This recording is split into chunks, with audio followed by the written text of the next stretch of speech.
All right, welcome to our inaugural episode of Armor Bites, brought to you by 850 Armor Works. That's us, if you didn't know. Today I'm joined with our local celebrity, also according to our website anyway, James Hampton. You can go on our website and see him. He has a very long, lovely review that's been up there for about 6 years, and he still decides to come around sometimes. You still keep that review That's up? still up there. I have not edited the website. Yeah, Okay. yeah, you are a local celebrity. I was wondering where that was coming from, but yeah, when you mentioned that review, I was like, oh yeah. Local celebrity. It was like a Facebook post or something you did, and I just went in and copied and pasted and never added to it since.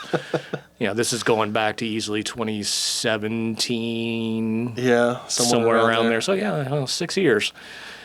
Oh, it's been a long time. But anyway, this is James Hampton. He's a longtime friend, potential co-host, or common person to be around person. Are you saying I'm just a commoner? Yeah, you're just a commoner. You are an NPC. I am an NPC. You will be clipping through the table and flipping upside down. Should I be T-posing? Why not? Do whatever you want. This is also brought to you by Bethesda. You see that mountain? Yeah. You can climb that mountain. No, you can't. That's why I quit playing Skyrim. It's like, I can go up that mountain. No, you can't. No, you just fall right back down. 3 hours worth of walking wasted. That's right. I'm done. You could always just cheat your way to the top and then spawn in a million cheese wheels. The last thing I remember about Skyrim is a giant punting me into the air. And it's like, yeah, I'm done. I thought I could take him. I don't know. Back to Fallout. The whole Skyrim thing, I never really got into Skyrim to begin with, but any chance that I was going to get into Skyrim ended when there was Randy the Macho Man Savage imported as the dragon, and every time Lord, he was shouting, "Oh yeah!" Oh yeah! It was like, no, I'm sorry, I can't take that seriously. No, this is not a real game. It looks like fun, but I think I'm too embedded with guns and Fallout. And I gravitate more towards sci-fi and there's only so much lore future we can do sometimes. Like, we have so much garbage information in our brains. Yeah. You got to start deleting files to make room for new files, and all the new content coming out. That's enough. When a song from your youth comes on the radio and you start singing it word for word, you haven't heard it in 20 years, and your wife looks at you like, tell me what I mentioned to you an hour ago. And you're like, I have no idea. Speaking of... But I can remember that song. Old songs on the radio, it's like when songs from the 90s are now labeled as classics. Yeah, classic or oldies. Like, I still listen to that on a daily basis. Like, I appreciate the new stuff, but come on, man. Like, our era was like 1990 to 1999, the grunge era. My Spotify list got labeled as classic rock. And it's like, wait a minute. That means hip replacement surgery is it's right around the corner, man. It just is. Well, let's talk about our other sponsors. Obviously, we're sponsored by 850 Armor Works. Our secondary sponsor is NordVPN. Just in case you want to pretend that you're in Switzerland and watch Netflix. We're not really sponsored by NordVPN. We'll take it, though. But did we have another new sponsor come in, too? It was... Yes, our newest sponsor in the lineup is Raid Shadow Legends. No. But yeah, Raid, if you want to drop us an email. Yeah. Just saying. Yeah, you probably make more money than we do, like on a daily basis. So, yeah, we'll take it. So the whole premise of this show is, I know I'm kind of waiting on that from our director and producer here, what the actual premise is. But at least with our introductory episode, we'll kind of talk about what gets us into doing this silly stuff, what we've done in the past, what we are doing. We'll have some other little segments come up later. So, like, as we've mentioned, you've been kind of hanging around for a very, very long time. 20 years or so. Yeah, about 20 years, give or take. So 20 years ago, what got you into this hobby? Whiskey sours, wasn't it? Or am I foreshadowing too much? The whiskey sours came before. They were just... No. The whiskey sour was after I got in. That was... what got me into it was I got invited to go to Dragon Con randomly with some buddies. 2005 or so. I think it was earlier than that, because this is the Brothers TK, right? Yeah, the Garmin so Brothers. Probably 04. It wasn't 2003. Because you were passed out at the front of Residence It had to be Inn. 2005 because Okay. it had to All be those years do 2005. start kind of merging together. Yeah, they all blend after together. a while. But yeah, I got invited to go to Dragon Con randomly by some buddies. They had the room and I had a free weekend, and they said, hey, you can buy your ticket online. It's not that expensive. Come hang out with us for the weekend. And I did. And I saw the earliest of the 501st and the G.I. Joe guys and just all the costuming in general. And it was so much cooler than my inner nerd could ever have imagined it being. And I remember thinking like, okay, I'm going to do that because those guys were having so much awesome fun and they were the center of attention and everybody was wanting their photos and they were just having a blast, cutting loose, and I want to do that. And this is back when being a nerd wasn't cool. Yeah. Because now being a nerd is cool. It's Everybody's cool, yeah. a nerd now, so suddenly we're cool, but I don't want to be cool. Yeah, no, I really don't. It was back before, nerd life went mainstream. But yeah, that was what got me into it, was just seeing it at a convention and going, holy shit, that looks so fun. I want to do that. And that brings us to our show title called Armor Bites. So like when you're first in armor, and the whole premise behind Armor Bites is when you're wearing armor, you have pinch points. So, we're constantly moving and in your legs and in your arms. And elbows, then hips, you get knees, these, ankles, these wonderful armpits. little bruise things that are like the shape of your armor in that area. So Armor Bite. So, yeah, you were starting to get your first experiences of actually wearing armor. Yeah. My first experience wearing armor was I had gotten a biker scout kit. I never really dealt much with the Armor Bites because my first suit was a biker scout, Like as walking around opposed wearing a to, diaper. Yeah. As opposed to like the classic Stormtrooper, the TK. But I got to see the Garmin brothers, particularly because we did an armor party at their house one weekend, and there was, I don't know, half a dozen people or so that random people had no idea what we were doing, and we built their armor, and they trusted us, and then they tried to wear their armor, and oh my God, their armor bites were so bad. And they had to go back and do so much trimming and shimming and cutting and modifying. That's why we do test fits. Yeah. It makes more sense to do it that way. A little armor building tip is like you never build your armor physically on your skin first. You never size it to just your skin. Yeah. Always leave a little bit of extra room for a bit of padding, and that eliminates armor bites for at least about 90% of it. Yeah. Also, being not too afraid to trim away, especially near those joints on the bend inside of your elbow, in your armpit, behind your knees. Yeah. Don't be afraid to cut away a little bit more.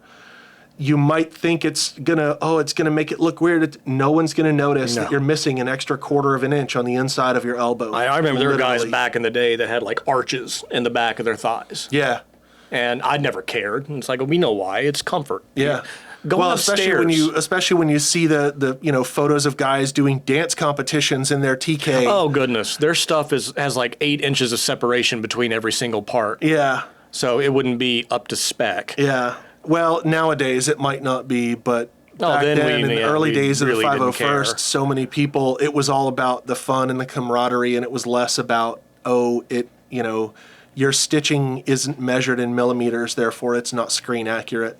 Is there anything smaller than millimeters I that we can measure by? I just don't to know. just be sure we're we could start breaking out extremely microns, accurate. yeah. Let's do the microns. Yeah. The How- stitches how have to many be set microns? to Yeah. 4 microns. Oh, that's a whole. That's a whole. That's a couple hours worth of rant. That's there. a whole different episode. Let's not just completely ruin it today. We're gonna leave that part out. I could really rant about some of those things and bring up examples, then get angry and table flip. How many days of combined time do you think we have ranting in that shop to each other about the ridiculousness of some of that stuff? I remember a lot of swearing. Or when you like pull up a CRL and go, they changed something, because we're looking at it every day. Even if I know the costume, I'm still pulling it up just to be sure. Like, you use this thing, for example. It's like you got the little paints. I know where the paint goes, but I still pull it up just to be sure. Yeah. You know, what if I accidentally painted the wrong panel and then I'm stripping it and I just want to quit. So no, you pull those things up, you make it a little bit easier for yourself. The standards really aren't even that big of a deal. They are. I know you have a personal vendetta against this paint scheme, because we are fine with, hey, the brow, the tubes, maybe a little silver, it'll be all right. Like your big deal was the gray paneling. Yeah. And I don't disagree. It's not hard to do, though. I've had to relent for years, because it's really not that big a deal. Oh, I relent. I'm not, writing diatribes on the 501st website forums about how they're incorrect. Oh, they're not even incorrect. I'll take it for what it is. I just think that it's stupid. I was watching Mandalorian first season with the Death Troopers up, and I could see the panels on screen, but the whole purpose of those panels is so they don't turn out like a big black blob when it's on camera. True, when it's on camera. But that's the thing, though, is especially when something is up on camera, how much squinting and screenshotting and zooming in do you have to do before you draw the line and go, okay, you know what, this is fine. This where this thing is here is okay. Literally no one knew that those panels were flat until the suits got spread around the country doing those tours. Yeah. I forget what they were called. Literally no one knew that particular panel was matte instead of gloss. Right. And if you can't... gunmetal. We have the brow is flat. The tubes are flat. Then you have the other panels that are gunmetal. Yeah. I actually paint them with Testors Model Masters Bronze Industrial. Here's looking at you, Testors. Now, it's called Bronze Industrial, but it's actually a gunmetal color.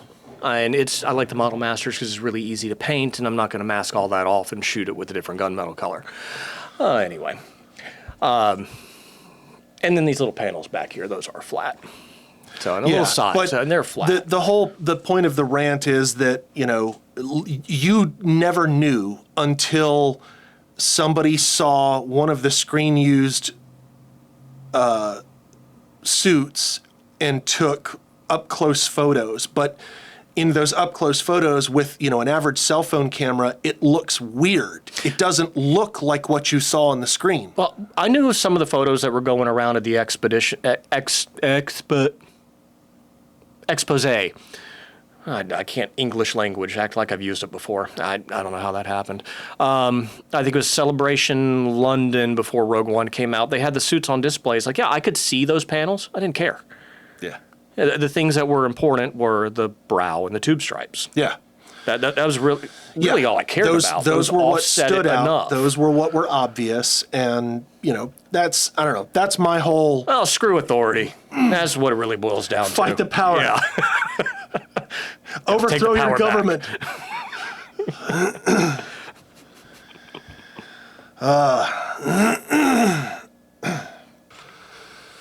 So yeah, that, after the first conventions, the whiskey sour came into play. Well, that was MegaCon, so that's after you got your armor together. Yes, and that armor was one of your original suits, one of our old suits. Like, it's an adult child now. Yeah, basically. And that was a suit that Scott Mall had bought from you. He was going to build it, but never did. And he was helping the Garmin brothers get in their TKs. I didn't have the funds for a full TK suit at the time. And Scott Mall said he'd sell me that Biker Scout. So I bought that from him, fitted that together. And it was my first time down at MegaCon in Orlando.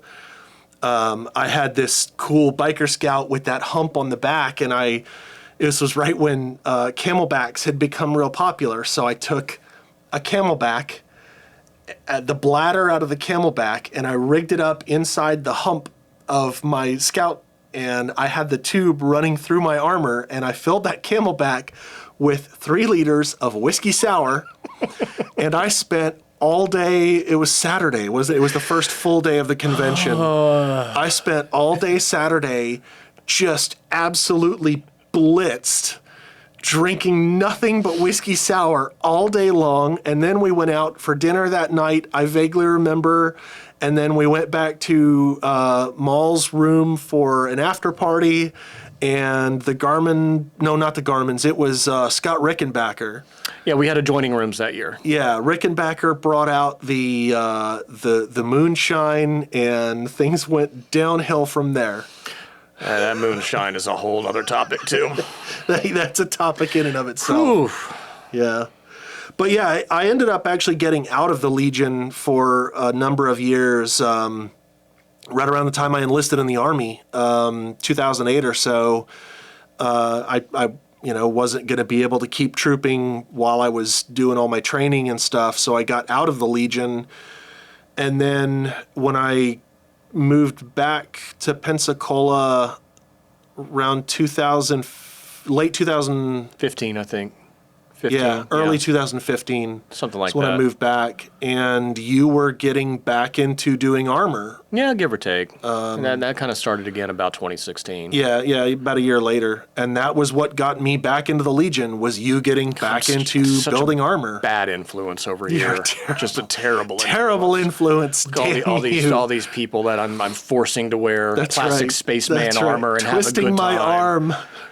You can't see it, but he's actually been pinching my butt cheek under this table this whole time. With my third hand. Oh, God. But yeah, so got back into it with, you started doing the Shore Troopers with the release of Rogue One really inspired you to get back into making armor. Well, at the time it was actually the First Order Stormtrooper, but then the Shore Trooper was released and like all focus went into that. Yeah. Well, the original Disney rebirth. Stormtrooper was an iconic look, but the Shore Trooper was just, it was so different from all of the previous armors, but it was also so just Star Wars in its look. There's just something about the Shore Trooper, even though it's so different from a normal classic TK. You look at it and you go, oh, that's a Stormtrooper. That's Star Wars. Yeah.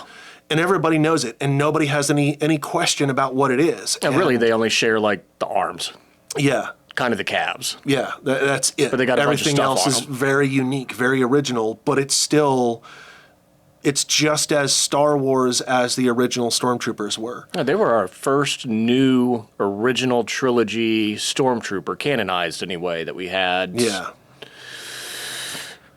since ever.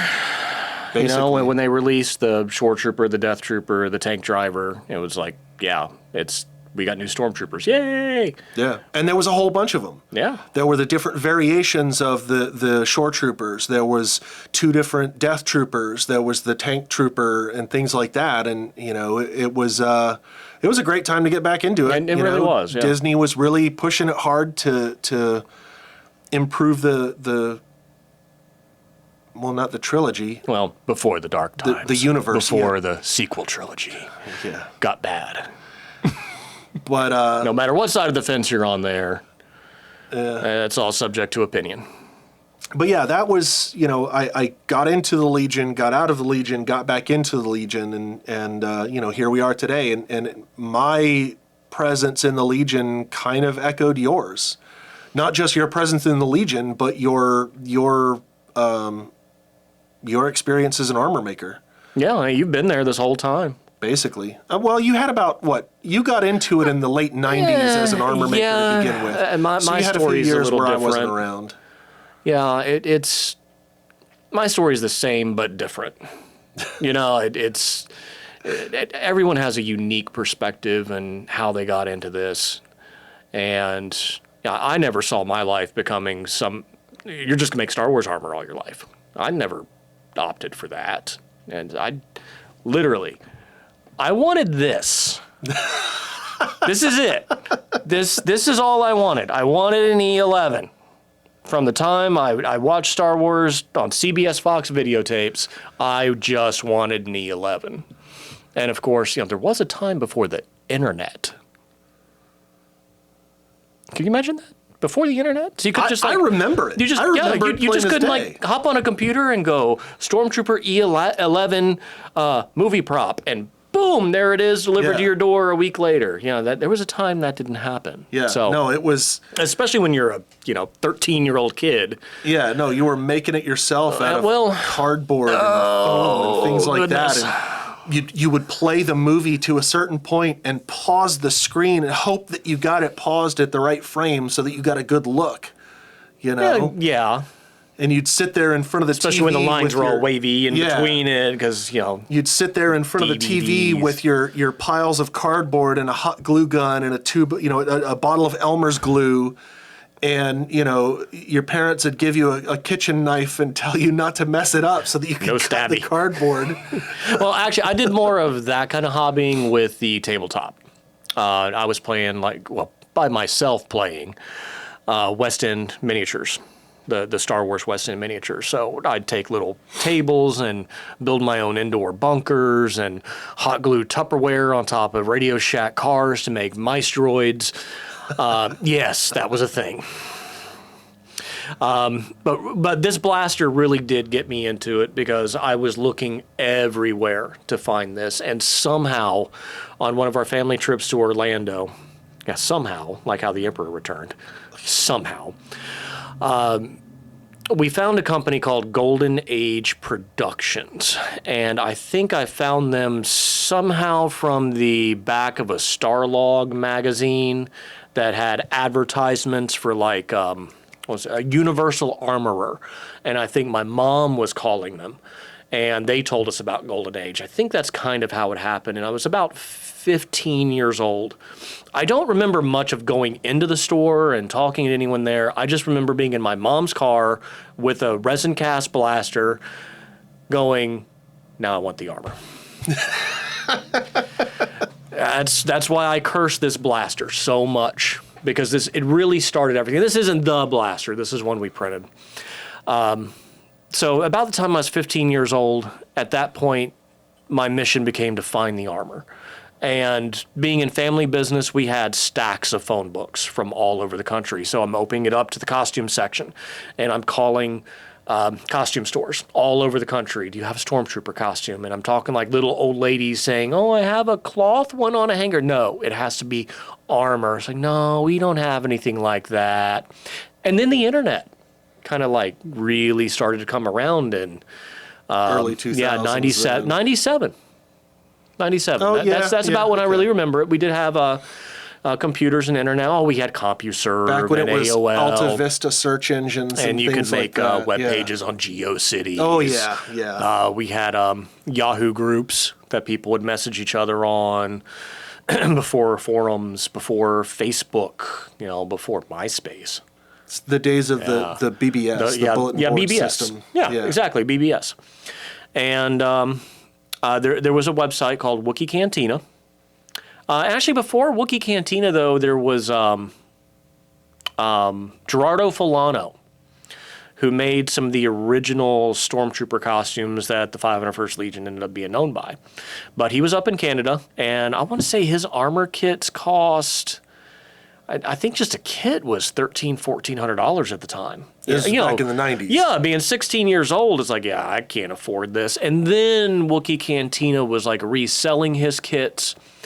And I think my first car didn't even cost that much money. Yeah, and I'll get into how much mine cost in a minute. Yeah. So Wookiee Cantina, Armor FX, Dale Matson was the guy that ran it. He also resold a lot of the Don Post stuff at the time. And he was always selling kits for, I want to say $800 or $900 of, 1996, 1997 money. Let's pull up that inflation calculator and see how much that's worth now. And eventually I just ended up selling my 1993 Les Paul Studio Edition Wine Red with gold hardware and black pickguard guitar to buy my first set of $900 armor. And I got it in. And even being 16, 17 at the time, I knew it wasn't accurate, but I was happy. Yeah. I finally found my hard armor. You had your Stormtrooper armor to go with your E11. That's really how it all started right there. How it really started of actually making it, though, was I know it was within about 6 months. He had B-grade kits come up for sale. And paying like $900 for my first set and a B-grade kit being $500 is like, this is just too good of a deal to pass up. So I don't know where I got that money from at the time, but I ordered it. It came in, and I like compared it to my other set. I didn't notice any real flaws. So, seeing that big $400 price parity is what got my wheels turning. It was like, how are you selling something that really isn't a B-grade kit for a $400 price difference? So that kind of got it turning to the point where I was researching how to make armor. And I think Studio Creations, Jeff Allen up in Atlanta, was coming around with his How to Build Your Own Stormtrooper website. So I learned a lot from Jeff, just his website. I think his original website's still up to this day. So, learning about vacuum forming plastic out of a home oven, and it kind of just snowballed. I went to DragonCon 1998 at 17 years old, trying to pass myself off as 20 years old, and hang out with the cool kids, just like you were. I mean, they're all drinking. I can't drink. I knew better than that.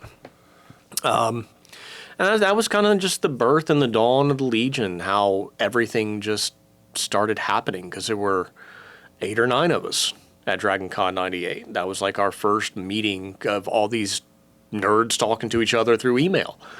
We were talking to each other through carbon copies, and I remember Albin Johnson, Hyperdyne, Jim Shima, that we were just the guys that found each other. We all shared a common passion. We liked Star Wars. We wanted to dress up as stormtroopers. That's how it started for me, and kind of snowballed into, well, I'm just going to start making armor. And I've had my periods of making armor, not making armor. Because, not long into it, I was about 18 years old and started having my first son. And I was way too young for that, so I had to decide, you have to concentrate on family or you concentrate on Star Wars Fantasyland. So I dropped off the scene for a few years, and about the time Attack of the Clones came around, I was in a place to start trying to do something again. So me and a couple buddies got together. We started sculpting our first draft of Clone Trooper armor. And that first draft only went to one person, and the molds were destroyed. And after that, we ended up with 9 different iterations up through like 2007 of Clone Trooper armor. Did a whole bunch of other stuff in between. Sold off business, restarted business, sold business off, thought I was done, and kind of came back into your resurgence of, hey, it's 2015, 2016, Force Awakens just came out, this is really cool, Rogue One's coming out, all right, start making stuff again. Yeah. And at this juncture, it hasn't stopped. I'm taking offers, by the way. No, just kidding. We will take a nice offer to sell out, but at this point... I remember... because we had the shop, and I remember when you were getting back into, but it's all kind of a little bit blurry for me. Was there, did somebody reach out, message you and say, hey, are you going to be doing this? Or, because I don't remember if it was prompted by interest from other people, or if it was the sort of thing that you just decided, I really want to do this, and I'm going to get back into it. I just really wanted to do it. Okay. Like, when we started making the first draft of the clone armor, we all had jobs during the day. We'd meet up in the back warehouse. We had a whole bunch of wet clay, and we were just... And actually, that warehouse was set up as a mini storage. So we kind of had, these little compartmentalized rooms that each of us were working in. So I was working on certain pieces, Aaron was working on certain pieces, Sam was working on certain pieces, and we got our vac form machine built, and we were prototyping things, and it was just a crazy set of circumstances. Anybody who wanted to get into manufacturing their own armor, God, you should find some photos of that original vac form machine. That was the most jury-rigged, hand-built.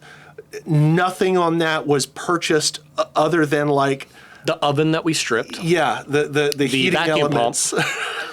The heating elements were a bastardized oven. Those elements had to be replaced about every 6 months because they'd burn out. They would burn out. But it worked because vacuum forming it's not complex. It's really not. You're putting a sheet in a frame, you're heating it up. The principles all independently are simple principles. Exactly. But it is a somewhat complex process when it's all combined. It takes a sense. It's an art form that has to be learned. I guess since you've done it so much less, it's like my day in, day out. So I'm Well, like, yeah, I look at it what I push button, press do go. versus what I've seen you do, and it is an art form. I know. I mean, I'll tell you, I have people that expertise. come in while I'm in the middle of doing runs, and they look at this. Wow, I could watch this all day, and I like give them the death stare. This is my 40th sheet. I am so tired of doing this right now.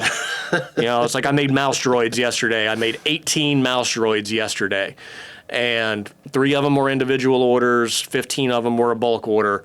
And it's like I got halfway into that. It's like you're putting me on suicide watch because I'm doing the same part over and over again, just constantly rotating sheets. I was actually watching Return of the King, and I finished all of Return of the King. So over 3 hours, actually about 4 hours. With a mouse of forming droid, yesterday. it's literally 2 molds. 2 parts. Top and bottom. Two parts. It's a world of difference from, an armor kit that has an armor kit pieces that is you're having to think about where everything gets laid out for all the molds. Yeah, an armor kit is about 11 to 14 pieces of plastic for us. Each of the mold layouts are different. Generally do 2 or 3 suits at a time, so I'm only forming the same parts 2 or 3 times, unless there's a bad sheet in there, and then you're doing it again. So at least you're keeping busy. You're doing mold change outs. But I'm on suicide watch when I'm doing repetitive stuff because it's just so boring. You've got about a 3.5 minutes sheet cycle time, and easily 1 to 1.5 minutes for each sheet that you're doing of just complete downtime where you're doing nothing. That's why I'm watching Return of the King. It keeps you entertained. And there was a time when I had to do this, but I only listened to music. So imagine listening to the Broadcast same music song. on Yeah, the radio. radio. And Not then, even, this was the days before Spotify and things like that. So depending on where the radio was set up too, like there are trigger songs for me where if I hear it starting, I will immediately just go turn the radio off. Yeah. Like if I hear Rush, I hate Rush. I hate Geddy Lee. I just cannot stand Tom Sawyer and and like no. Just hate that song. And now it's more like Good music, but terrible singing. in my opinion. I agree with that. It's like as soon as Geddy Lee opens up his voice, I'm done. I'm done. And okay, Neil Peart, great drummer. I know. See, I'm a music nerd too. When you really boil it down, it's like I know names of band members of bands I hate, but bands I love, I probably don't even know their names. Yeah. Just the same. Disturbed. Okay, David Draymond, Tool, Maynard James Keenan, and don't you dare forget the guitarist's name right now. I'll come back to that. That's terrible. I don't know. Those don't No, matter. I do. It's not- It's Star Wars off stuff. topic. Not Star Wars. Not Star Yeah, Wars. you were We off start talking already. about John Williams and the symphony orchestra and all that, and we can get back on it. It's a repetitive process. And it's kind of like if you compare it to something modern, it's guys that get 3D printers. And they're like, I could watch this first layer forever. And I'm like, I watch that first layer for like 2 minutes, and I come back to it an hour later. Yeah. So I just want to make sure it's working. It's neat what it's doing. I have no argument. It's cool. But after you've seen it thousands of times. It's the mystique of the curtain being pulled back. Right. The first time you see it, it's amazing, and it's you're oohing and awing over it. Your 100th time seeing it, you don't give a fuck. Just to make sure it works, and you're off. You're Yeah. done. I guess you can compare somebody doing surgery. Ooh, it's so cool. And to the surgeon, they're like, dude, I'm just trying to keep this guy from dying. Yeah. I had one of my helicopter friends when I first met him, and say he's a helicopter pilot instructor, which we all know who these people are. They're mutual friends of ours. And we're like, wow, that's a really cool job. And we're like, dude, it's just a job. Yeah. It's like I go up every day hoping a student doesn't kill me. Yeah. It's very, very comparable. So here we are, and even back there in those early clone days, we're hand sculpting everything. There's no 3D printers. Oh, shoot, 3D printers aren't even a dream other than Star Trek holodecks, and the food maker thing. The what's that thing called again? Replicators. Coruscant. Dude, there's only so much room in here. Sorry, that's inside joke. Coruscant. We'll get to that. We'll get to that someday. with our trivia section. Someday. But yeah, back in those earlier days, the technology didn't exist. So much of it was done by hand. You were having to hand sculpt with clay every piece. And, for example, you would get done with the left arm. Oh, we got to make a right one to match. Had to do all of it again, mirroring Right. everything by eye and by hand. Now we just take 3D model of left arm and go mirror, go print. Yeah, and all of that was all labor that had to be done by hand. It's not like today where you can take you buy a 3D file from any number of a dozen different or more. Different. Let's not discount the 3D artists making the stuff too. Well, true, but but it's just so much faster to click, click, click. Yeah, the time that something put your hands takes, on something. And even if there's errors, this thing needs to be made a little bit longer or a little bit wider or thicker or whatever, Let's or just pull out move the this cursor. detail point. Modifying something by hand when you're working with those, doing clay sculpts Layers over of wooden clay, block layers forms. of Bondo. As early days, we were doing a lot of clay sculpting. After that, I changed it over to plaster sculpting, and then with plaster, you got Bondo. Yeah. And how I sculpt now, if I have to go sculpt something from scratch, is I use urethane foam, expandable foam, and Bondo. And you still generally get that rough shape. You pour your urethane foam. I use like 3 pound, 5 pound density foam, so it's still a hard foam. And then you can carve that to shape using belt sanders and hand sanders and sawzall blades. And then you start slapping your Bondo on it to really start bringing out the details. And I preferred that method later in my physical sculpting career because we were actually able to take those parts straight onto the vac forming machine. That's as close as we could get to the 3D printing, hey, let's make it wider, to, hey, I'm kind of happy with this, let's throw it on the machine, get a hard piece of plastic out of it, put it on you, see how it looks. That way you can know I got defects over here, this side sticking out wider than this side over here, so bring this one down or build that up. Your shoulder straps are sitting wonky, so you kind of got to fix that. Or you got an oval shape for a collar, you need to round it out. So, yeah, they were just different natures of the same end result. Currently, being able to 3D print, it's just faster.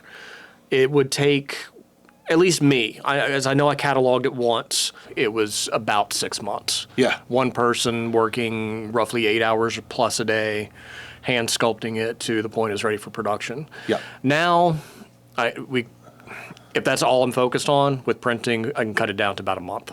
Yeah. Yeah, and that's it. It's just insane how much faster we can put stuff out now. But it's fun, frustrating. Overall, it's fun. I like doing it. Yeah, that's almost the point I don't know much else. I mean, it's ingrained the in your majority life. of your adult life has been making these costumes, Pretty making much. these props. So, Pretty much. All right, that was me. That was James. And we'll have more in-depth insight on ourselves in the future. I don't think either of us are going away. your hand was completely blocked. That's Nobody I saw wanted it to any be of blocked. I mean, you can't see this. Good. No, part of this is, it's not just about us. Like if, you the viewer, hey, if you guys have a crazy story for what got you into costuming, if you, went to a convention and got grabbed off the street to help with a photo shoot or something, whatever your story was, let us know. Give us some feedback. Yeah, Tell us how you guys got into it. I really like that. I mean, we'd love to hear that in comments, so be sure to click like and subscribe. Yes, like and subscribe. Like, subscribe, comment.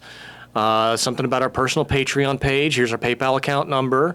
Here's my Venmo. Here's my Cash App. Yeah, that's what every YouTuber does, and that's not the point of doing this here. Well, I watch a lot of YouTube, and I generally tend to gravitate towards the content creators that don't go for the whole, hey guys, smash that like button on every episode. But I have seen a lot of people talk about where, in one episode they try it. Hey guys, if you like my show, give me a like and a subscribe. And they talk about what a difference it makes. So, I know it does help. It helps with the algorithms and all that stuff. And we never really look at this as monetizing. I think that heyday is over. Yeah. There's going to be people that pop up and fall down. Unless we were doing it as a professional podcast where the podcast was the reason that we were doing things. And I only got so much time in my life right now. Yeah, no. I don't have time to do a professional podcast. No. But sitting down, talking, and letting y'all know kind of what's going on, a little bit more about us, humanizing element. Yeah. Because we are all just human. When you really break it down, we poop on the same toilets. Unless you have a special toilet, then we don't. Because I don't have a special toilet. No toilet humor? Okay. I mean, what is a special toilet? Like a gold-plated one? You lost me there. Yeah, it's like, okay, yeah. I was thinking about joking about the whole, I am definitely human. Yeah, but I have 10 fingers. I'm not made by AI. That's right. Teeth. Move your fingers really fast. Really fast. Made by human. If we were AI, it would lose finger count when we moved our hands fast. There is, AI plays a part in down the road, we might have some really cool costume designs that are AI assisted. But I'm very interested in seeing what AI can come up with. Yeah. I've seen the pictures, I've read some of the stories, and I've read some of the articles. Oh, it's horrible. It's like you get a few paragraphs into you're like, this is written by an AI. It's just word salad. I can't Yeah. keep reading this. You've said the same thing 15 times already. That's enough. So let's do a little bit of trivia. Oh boy. Ooh, a little bit of trivia. Like some trivia? Like some trivia? So, did you know that the working title for Return of the Jedi was actually Blue Harvest? Yes. Horrors beyond your imagination. Anybody who has watched Family Guy knows that, yes. Yes, Blue Harvest. Then I have a bone to pick with Mr. Sunday Movies, because you keep saying Star Wars' working title was Blue Harvest. It's not. It was Return of the Jedi. You need to fix that. Is really annoying. Just go watch Mr. Sunday Movies. Okay, so one question that has always perplexed me about Star Wars. What planet do all these British Imperial officers come from? Namely, what is Moff Tarkin's home world? I don't know. You don't know. It is. I vaguely recall having heard this at some point, maybe several months ago. It's a funny name. Yeah, it's just something I kind of stumbled across today and was like, hey, that's where all these evil British officers come from. I remember somebody was talking about the justification for why these officers all have that same British accent. Same accent. And they explained it by what the planet that they came from. But for the life of me, I can't. Well, I don't know. Moff Tarkin's home planet is Eriadu. Just light bulbs going off everywhere. I know. Yeah. It's just Eriadu. It's actually a planet near the Bith homeworld. Okay. The Cantina musicians. My favorite fucking song. Our favorite song we heard on a 10-hour loop recently. Oh, Rob was convinced, absolutely convinced, that we were going to hate it. No. I love that song. I don't know why. It was fine. I could still listen to it. Yeah, it was fine. It just repeats itself. Yeah. So another interesting bit of trivia and some bonus facts for the Bith. The big bulbous-headed alien dudes. Hold on, I gotta. Yeah. You know what they look like. I'm going to look at it and go, hey, those guys, but I am terrible about remembering the titles and species names. It rhymes with Sith, but with a B. What, is Zuckuss one? We were talking about Zuckuss earlier. Zuckuss. Yeah, no, okay. It's not Forlorn. Bith. Oh, the Cantina musicians. Terrible reception. They were the... Oh, the Cantina musicians. Yeah, you mentioned that a minute ago. So, something really neat about the Bith is that all their hands are actually, all 5 digits of their hands are actually 5 opposable thumbs. So that also means every digit on their hands was an opposable thumb. Okay. And that made them very good at flushing toilets. because you can only flush a toilet if you have an opposable thumb. You don't no, my cat flushes our toilet. Okay, this is all going back to Meet the Fockers, because their cat couldn't flush the toilet because he Oh, didn't that's right, have the whole opposable joke about thumbs. Jinxie not Yeah, being able to flush the toilet. Jinxie, Yeah. the flush it. Yeah, Which yeah. that's all completely that's just garbage. non-factual. My Yeah. cat routinely flushes our toilet. You remember Chris Pugh that used to come by the vape shop all the time? He house sat for us at one point. We had to go out of town for something. House sat at the house for several nights for us. His first night at the house, he had hooked his PlayStation up in the living room, was playing PlayStation. He heard our cat flush the toilet in the master bath, freaked the heck out, called me up and was like, dude, what is going on? Is there somebody else in this house? Your toilet just flushed. And I had to explain to him that no, that's the cat. He likes to go flush the toilet. We had our litter boxes in the bathroom. And he would notice that when we went and used the bathroom, we got up and flushed the toilet.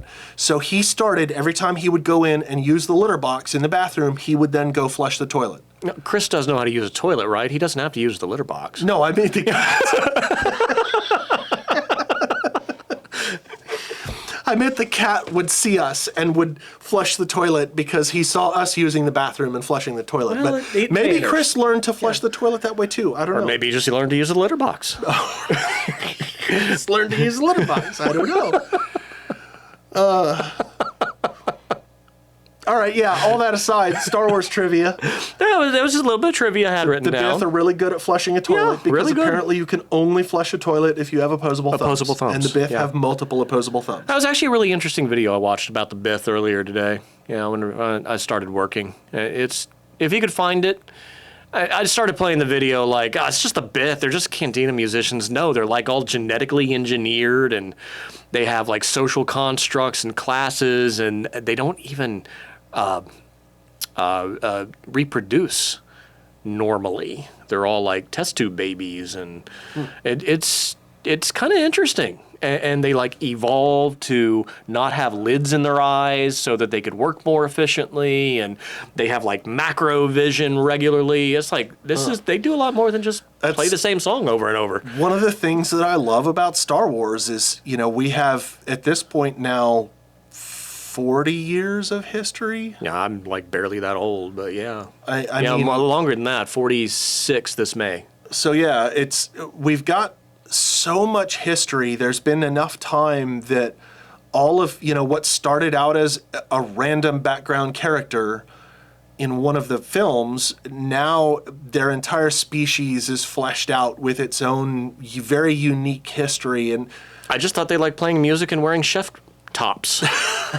You know, that's just what they did. That was their whole race, and they traveled around and, you know, filled in with like the Max Rebo band, and yeah, that's just what they did.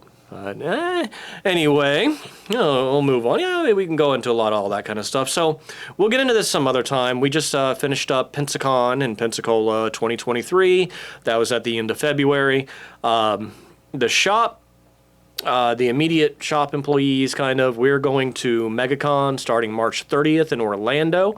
So we will be there for the weekend. Well, we'll be there like Friday and Saturday.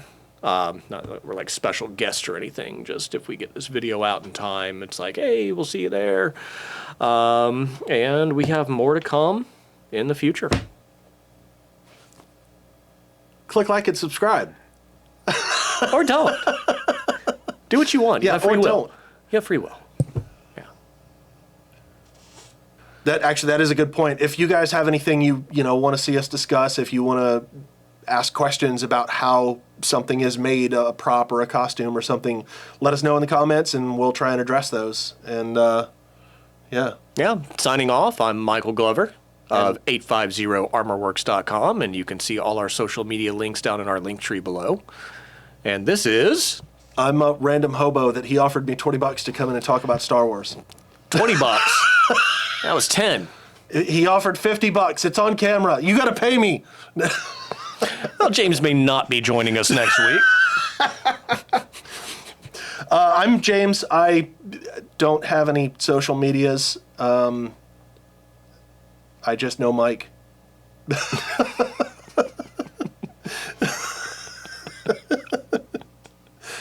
I literally really leave with that. I don't have any social medias. No, I mean you don't have to advertise yourself. I don't do TikTok. I don't do. I used to do Facebook. I log into Facebook about once or about your twice Steam a year account now. Yeah, 11 bullets. I don't really do anything. Yeah, I mean, I play games on there, but it's not like a social media thing. Okay. So I don't know. I mean, you don't have to do your social medias. You can just outro as, yeah, it's nice joining you here today. I'm James Hampton. Hi, it was nice joining you here today. I'm James Hampton. If that's how you want to leave it. Because once it goes on the internet, that's it. That's right. That's it. I don't care. I'm a goof. Yeah, I don't it care if doesn't the really internet matter. sees me like this. So we don't need this trivia anymore. Throw it at the camera. Do it like I'll throw it at the tripod. I don't want to hit the camera. No, bounce it off the lens of the camera. No, It's that like Jay lens Leno. probably costs more than I make in a week. Or was it Dave Letterman? I forget who it was. Used to throw his cue cards at the camera. Yeah, it was Letterman. Letterman. Yeah, Okay, Letterman. that's what you ought to do. Yeah, they have a bigger budget than we do. It's not like that's going to hurt the camera. It's a little might. piece of paper. It might. Whatever. All right, I'll throw the That's helmet it. See you guys. at it.